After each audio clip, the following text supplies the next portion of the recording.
كتاب جاءنا في دفتيه من الإعجاز ما امتدت قرون. كتاب الله لا تحريف فيه فلا يطغى على العقل الجنون.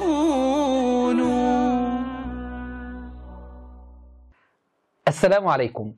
يروي شيخ الشيعة المفيد في كتابه المسائل إجماع علماء الشيعة على كفر من أنكر إمامة أحد من أئمتهم وأنكر ما أوجبه الله له من حق الطاعة، وينقل هذا الإجماع المجلسي في بحاره عن شيخ المفيد فيقول: ذكر المفيد في كتابه المسائل اتفقت الإمامية على كفر من أنكر إمامة أحد من الأئمة أو أنكر ما أوجبه له الله من حق الطاعة.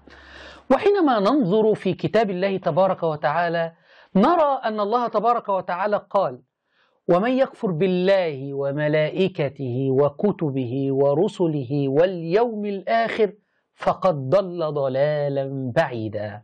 فأين نجد في هذا الكتاب يا عقلاء الشيعة ومن يكفر بإمامة الأئمة الاثني عشر فقد ضل ضلالا مبينا؟ ها